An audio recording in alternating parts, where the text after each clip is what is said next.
Hello बच्चों, कैसे हो आप सब। आज के वीडियो में हम 8th क्लास मैथ से chapter 9 algebraic expression and identities उसको स्टार्ट करेंगे।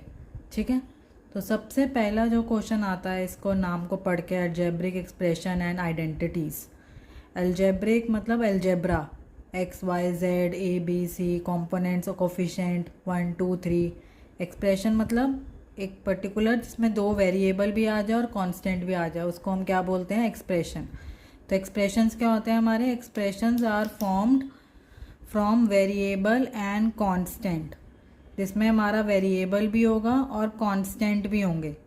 उस चीज़ को हम क्या बोलेंगे, एक्सप्रेशन। तो इस वाले एग्जांपल में 2y-5 में हमारा y क्या है, वेरिएबल भी है, और 2 और 5 हमारे कांस्टेंट भी है।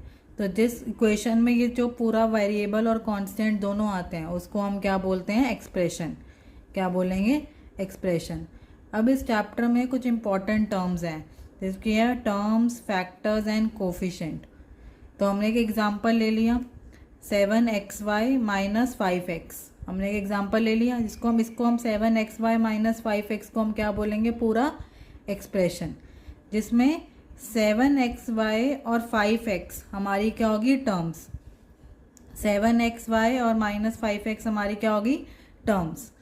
ठीक है, अब 7xy किस किस से मिलके बना है, 7 से, x से और y से। 7xy 7x और y का प्रोडक्ट है, तो इसको हम क्या बोलते हैं, फैक्टर्स। तो it is a product of factors 7x and y। और कोफिशिएंट क्या हो गए हमारे, नंबर्स। 7 और -5 हमारा क्या हो गए, कोफिशिएंट। ठीक है, 7 और -5 हमारे क्या हो गए, कोफिशिएंट। 7xy और 5x हमारी टर्म्स हो गई, और 7 और -5 हमारे सिर्फ क्या होंगे, कोफिशिएंट।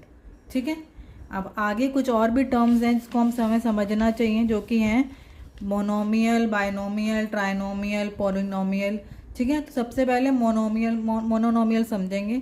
ये क्या होती हैं, जिसमें एक ही टर्म हो, ओनली वन टर्म। मोनो मतलब होता है वन टर्म, जिसमें एक ही टर्म होगी उसको हम क्या बोलेंगे, मोनोमियल। जैसे 4x², 3xy, 5xy²। इसके आगे हमने प्लस में कुछ ऐड नहीं कर रखा, ये एक ही टर्म है, तो इसको हम इसलिए क्या बोलेंगे, मोनोमियल। ऐसी बायनोमियल, बाय मतलब होता है टू, बाय मतलब क्या होता है, टू टर्म्स, जिसमें एक टर्म के साथ एक टर्म प्लस में ऐड होगी, उसको हम क्या बोलेंगे, बायनोमियल। ऐसे ही ट्राइनोमियल, ट्राई मतलब होता है 3 टर्म्स। ट्राई मतलब होता है 3 टर्म्स, मतलब 3 टर्म्स होंगी प्लस में या माइनस में, किसी भी फॉर्म में हो सकती